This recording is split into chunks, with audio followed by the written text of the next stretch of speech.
দেখো আজকে আমরা এমএস ওয়ার্ডের ক্লাস শুরু করব, ঠিক আছে। এমএস ওয়ার্ড, এমএস মানে কি? মাইক্রোসফট।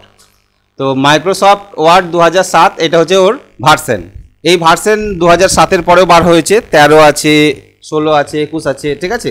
কিন্তু এই ভার্সনে কাজ শিখলেও তুমি ওই ভার্সনগুলো নিয়ে কাজ করতে পারবে।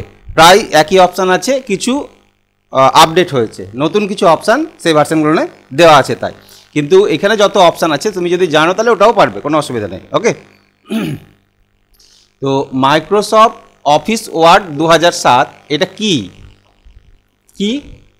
একটা অ্যাপ্লিকেশন সফটওয়্যার, ঠিক আছে। সফটওয়্যার কত ধরনের হয়? দুই ধরনের, একটা সিস্টেম সফটওয়্যার, একটা হচ্ছে অ্যাপ্লিকেশন সফটওয়্যার। অ্যাপ্লিকেশন সফটওয়্যারের কাজ কি? যে আমাদের চাহিদা অনুযায়ী কোনো কাজ করার জন্য আমরা অ্যাপ্লিকেশন সফটওয়্যার ইউজ করি।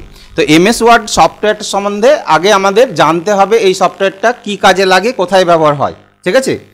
তো এই অ্যাপ্লিকেশন সফটওয়্যারটা ব্যবহার হয় বিভিন্ন ধরনের লেটার, প্যারাগ্রাফ, বায়োডাটা এই সমস্ত কিছু লেখার জন্য। অর্থাৎ লেখালেখির কাজ যদি করতে চাও, কম্পিউটারে কিছু টাইপ করতে চাইছো, কোনো ডকুমেন্ট তৈরি করতে চাইছো, তাহলে তুমি এই সফটওয়্যারটা ইউজ করবে। ওকে, যে সফটওয়্যারটার নাম হচ্ছে এমএস ওয়ার্ড, এটা হচ্ছে তার ভার্সন, ঠিক আছে। তো এমএস ওয়ার্ড যখন সেখানে কোনো ফাইল সেভ করবে তৈরি করে, সেই ফাইলের এক্সটেনশন নেম কি হবে? .docx, যদি সেটা 2007 ভার্সন বা তার আপডেটেড ভার্সন হয়। কিন্তু যখন 2007-এর যে আগের ভার্সনগুলো ছিল তখন কিন্তু তার এক্সটেনশন নেম ছিল .doc। কোনো একটা ফাইল তৈরি করলে নাম দিলে ABCDXYZ যে কোনো নাম দাও, তার এক্সটেনশন নাম হবে DOC, তার সাথে একটা এক্স যোগ হয়েছে, XML ভার্সন, ঠিক আছে, যে কারণে এক্সটা যোগ হয়েছে। তো এটা অনেক সময় পরীক্ষায় পড়ে যে এমএস ওয়ার্ড 2007 বা 2003 ফাইলের এক্সটেনশন নেমটা কি। নাম তো আমরা সেভ করার সময় দেব, আর এক্সটেনশন নেমটা অটোমেটিক্যালি সফটওয়্যার অনুযায়ী নেবে। তো এমএস ওয়ার্ডের এক্সটেনশন নেম হচ্ছে .docx, এটা মাথায় রাখবে। আচ্ছা, এই সফটওয়্যারটা, this application is stay under MS office package. এই এমএস অফিস প্যাকেজটা কি?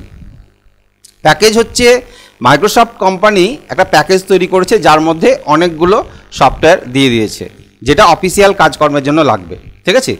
তো সেই প্যাকেজের মধ্যে অনেকগুলো সফটওয়্যার থাকে। আমি দেখাই, মাইক্রোসফট অফিস অল প্রোগ্রামসের ভিতরে এখানে দেখো মাইক্রোসফট অফিস লেখা আছে। এই অফিসের ভিতরে অনেকগুলো সফটওয়্যার নাম তুমি দেখতে পাচ্ছ। Microsoft Office Access, Excel, globe, InfoPath, Outlook, PowerPoint, Publisher, Word, এরকম অনেকগুলো সফটওয়্যার দেখতে পাচ্ছ। তাহলে ওই প্যাকেজটা যদি তুমি কম্পিউটারে ইনস্টল করো, এই সব সফটওয়্যারগুলো একসাথে পেয়ে যাবে।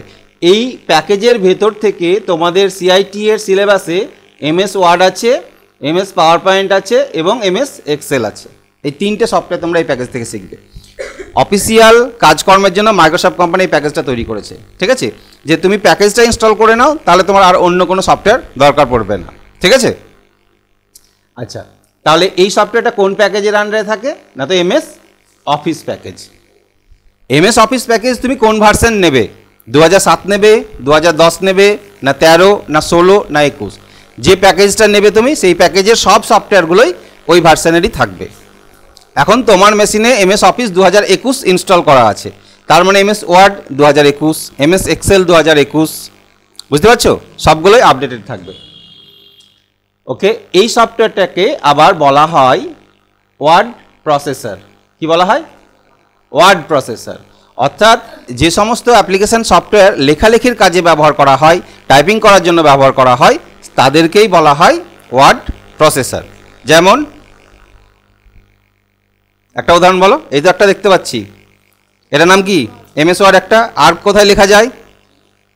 তো তোমরা লিখেছো এরকম কোনো সফটওয়্যার, টাইপ করেছো, নাম লিখেছো, বায়োডাটা লিখেছো, নোটপ্যাড, ওয়ার্ডপ্যাড, তাহলে এরকম অনেক সফটওয়্যার আছে যেগুলো আমরা লেখার জন্য ইউজ করি। তাহলে ওয়ার্ড প্রসেসরের এক্সাম্পল হিসাবে শুধু মাইক্রোসফট ওয়ার্ড বললে হবে না, নোটপ্যাডও বলতে পারো, ওয়ার্ডপ্যাডও বলতে পারো। হ্যাঁ, তবে পাওয়ারফুল বেশি কোনটা? এদের মধ্যে পাওয়ারফুল কোনটা? MS word. এমএস ওয়ার্ডটাই বেশি পাওয়ারফুল। কেন? এখানে অনেক টুলস আছে, অনেক অপশান আছে কাজ করার জন্য। আচ্ছা, এই তো লিখিয়ে দিয়েছি আমি এখানে, তাই না? Example of any other word processor software, WordPad, Notepad, PageMaker বলেও একটা সফটওয়্যার আছে। ঠিক আছে। বিশেষ করে যারা ডিটিপির কাজ করে তারা এই সফটওয়্যারটা ইউজ করে। ডিটিপি, এই দেখো পেজ মেকার লেখা আছে এখানে দেখতে পাচ্ছ। পেজ মেকারটা কিসের জন্য কাজে লাগে? যারা ধরো নাও বিয়ের কার্ড, চিঠি, এই সমস্ত কাজগুলো করে, মানে প্রফেশনাল কাজগুলো করে, বিজনেসের জন্য করে, তারা এগুলো ইউজ করে। এটা আরও ভালো সফটওয়্যার পেজ মেকারটা, ঠিক আছে। হ্যাঁ, প্রেসের কাজ করা হয় ভালো। তাহলে এমএস ওয়ার্ড সম্বন্ধে বুঝতে পারলে। এমএস ওয়ার্ড হচ্ছে একটা অ্যাপ্লিকেশন সফটওয়্যার। এই সফটওয়্যারে আমরা বিভিন্ন ধরনের লেটার, প্যারাগ্রাফ, বায়োডাটা এই সমস্ত কিছু লিখতে পারবো। ওকে, এবার এমএস ওয়ার্ড কী করে খুলবে, ওপেন করবে কী করে? How to open MS Word? প্রথমে কোথায় ক্লিক করবে? স্টার্ট। স্টার্ট বলতে এইটা, তাই তো? স্টার্টে ক্লিক করবে। স্টার্টের ভিতরে গিয়ে দেখবে অল প্রোগ্রামস বলে একটা অপশান আছে। অল প্রোগ্রামসে যাবে, তার ভিতরে এমএস অফিস যে ভার্সানই হোক সেই ভার্সানটা লেখা থাকবে। তারপরে অফিসের ভিতর থেকে তোমাকে যে সফটওয়্যারটা তুমি ইউজ করবা সেইটাকে খুলতে হবে। তো এখন আমরা এমএস ওয়ার্ড খুলব। ওকে, তাহলে স্টার্ট বাটনে গেলাম, অল প্রোগ্রামসে গেলাম, মাইক্রোসফট অফিস কোথায় আছে? এখানে এই দেখো লেখা আছে, দেখতে পাচ্ছ? এইখানে ক্লিক করো। এবার কোনটা খুলবে?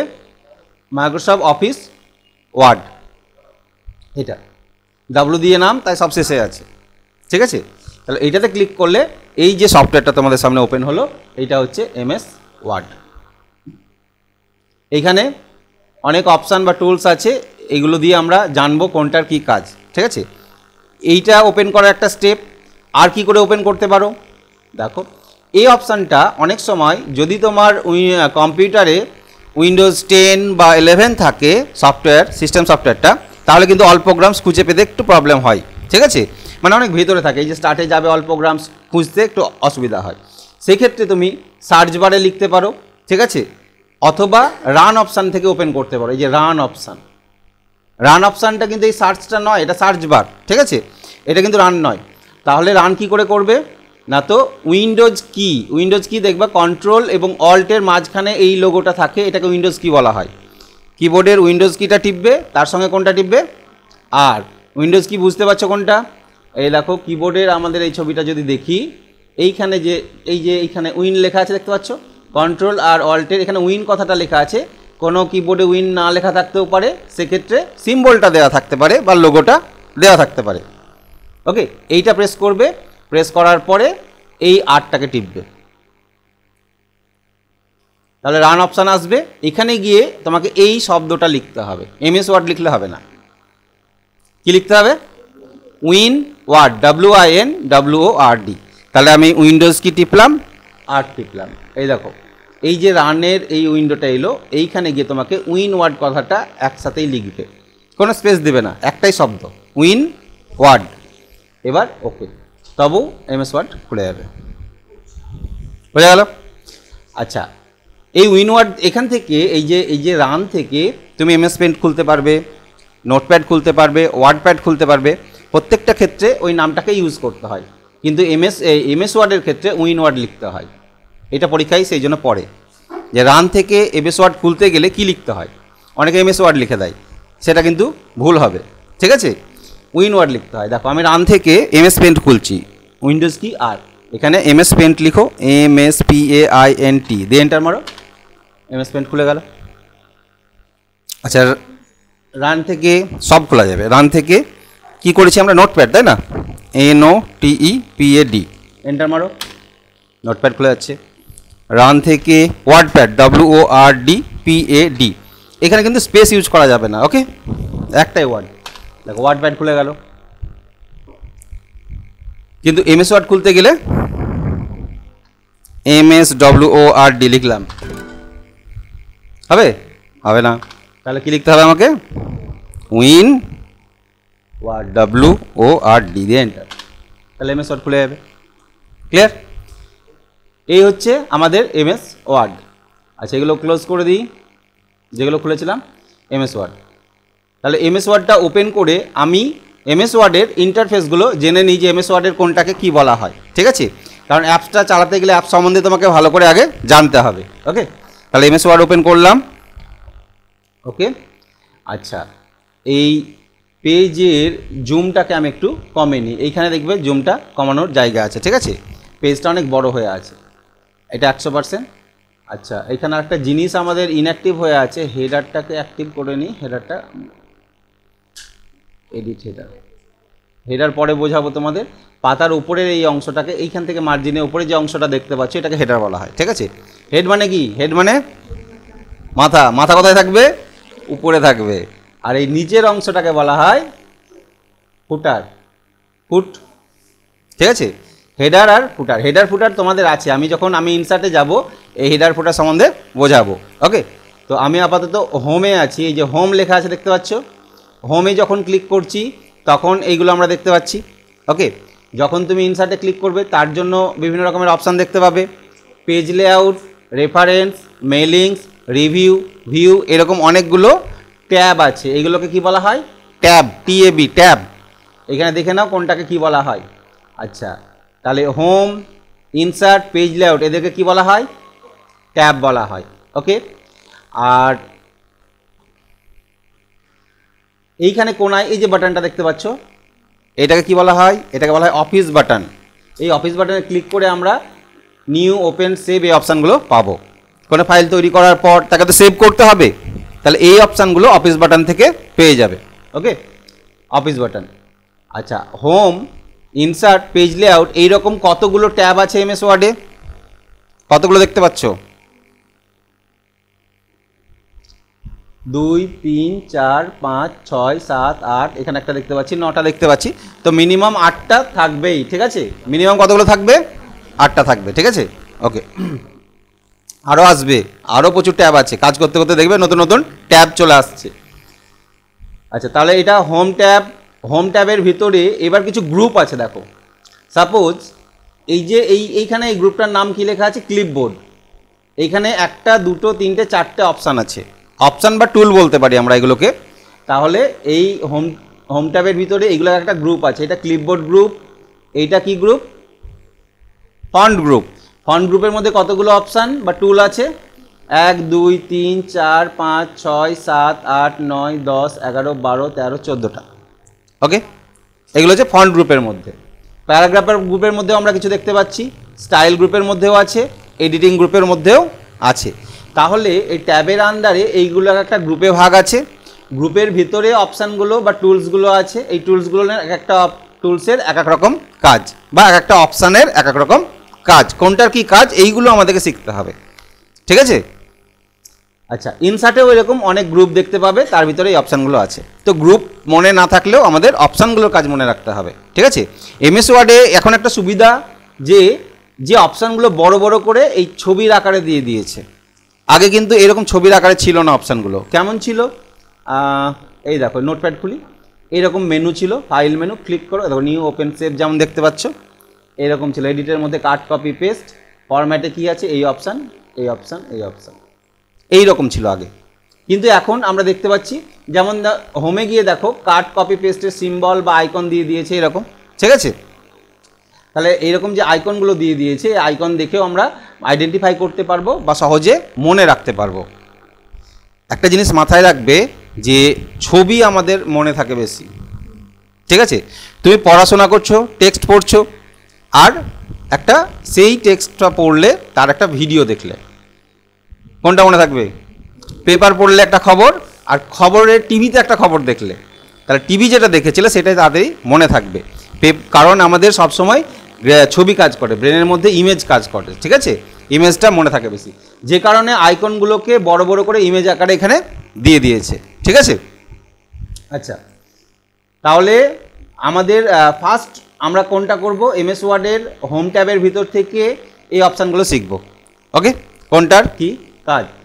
তা এই হলো আমাদের MS ওয়ার্ডের ইন্ট্রোডাকশান। MS ওয়ার্ডের এইটাকে কি বলা হয়? সাদা অংশটাকে কি বলা হয়? এই সাদা যে অংশটা দেখতে পাচ্ছি এটাকে পেজ, পেজ বলতে পারি বা ডকুমেন্ট বলতে পারি। এই পেজের জুমটা আমি এখন কমিয়েছি, 30% করেছি, এটাকে তুমি বাড়াতে পারো। এটা হচ্ছে 100%। এরকম তুমি আরও যদি বড় করতে চাও তাহলে আরও বড় করতে পারবে। কত বড় করতে পারবে? 500, মানে এটা 5 টাইমস জুম করতে পারবে, বুঝতে পেরেছো তো? জুম কি, হ্যাঁ, কত বড় হবে সেটা পরে দেখে নিচ্ছি, ওকে। জুম করে, আচ্ছা এই পাতাতে লেখা আছে, এটাকে জুম করে দেখি আমরা। এটা তো দেখতে পাচ্ছ, এটা কত পার্সেন্ট আছে, এটা মোটামুটি একটা পার্সেন্টেজে আছে, ঠিক আছে। এটা কত পার্সেন্ট আছে দেখে নিই, 90%-এ এটা দেখতে পাচ্ছি, 90%। এবার এটাকে আমি 500% করছি, এই লেখাটা দেখো 500% করলে কত বড় হয়। এধারে এটা ধরে টানবে বা প্লাসে ক্লিক করবে, ঠিক আছে। এই বোঝা গেল? তাহলে আমরা অনেক সময় দেখবে মোবাইলে জুম করি পিকচারকে বা কিছু করে এরকম করে জুম করে বড় করে দেখি, তাই না? তো ঠিক এটাকেও জুম করতে পারবে। এইটাকে জুম করা মানে এটা ভেবো না যে পাতাটাই বড় হয়ে গেল বা লেখার সাইজটাই বড় হয়ে গেল, ঠিক আছে। লেখার সাইজ যা আছে সেটাই থাকবে, পাতার সাইজ যা আছে সেটাই থাকবে। ওকে, তাহলে এমএস ওয়ার্ডের এই পেজ বা ডকুমেন্ট, এখানে একটা জিনিস বলো তো, এমএস ওয়ার্ড খুললে তুমি কটা পেজ পাবে? কটা পেজ দিয়েছে তোমাকে? একটাই তো পেজ দিয়েছে, তাই না? একটাই পেজ দিয়েছে, একটা A4 সাইজের পেজ যেমন হয় সেরকম একটা পেজ দিয়েছে। এই পেজের পর যেমন লিখবে, যা ডিজাইন করবে সেটাই প্রিন্ট আউট করতে পারবে। প্রিন্ট আউট, কারণ আমি লিখছি কেন? প্রিন্ট আউট করার জন্যই তো। ধরে নাও কোনো একটা কোশ্চেন তৈরি করেছি, তোমাদের আমি দেখাই, আমার হাতে আছে। ধরে নাও এই জিনিসটা তৈরি করেছে যে এইটা, এই পেজটা, এটা কি? এটা হচ্ছে শুভেচ্ছা বার্তা। পাও তো তোমরা এগুলো দেয় স্কুল থেকে? হ্যাঁ, তো এই যে এটা লিখেছে, এটা নিশ্চয়ই আগে তৈরি করেছে। তাহলে কম্পিউটারে ডিজাইন করতে হবে আগে, ডিজাইন করার পর সেটাকে প্রিন্ট আউট করতে হবে। কম্পিউটারে যতক্ষণ থাকবে তখন সেটাকে আমরা সফট কপি বলবো, আর যখন প্রিন্ট আউট বেরিয়ে আসবে তখন সেটা কি বলবো? Hard copy. এইটা এখন আমার হাতে আছে হার্ড কপি। আমার হাতে এই যে ডিজাইনটা দেখতে পাচ্ছ, এটাও কিন্তু কম্পিউটারে ডিজাইন করা হয়েছে আগে। তাহলে কম্পিউটারে লিখতে হবে, লেখার পর এটাকে কি করতে হবে?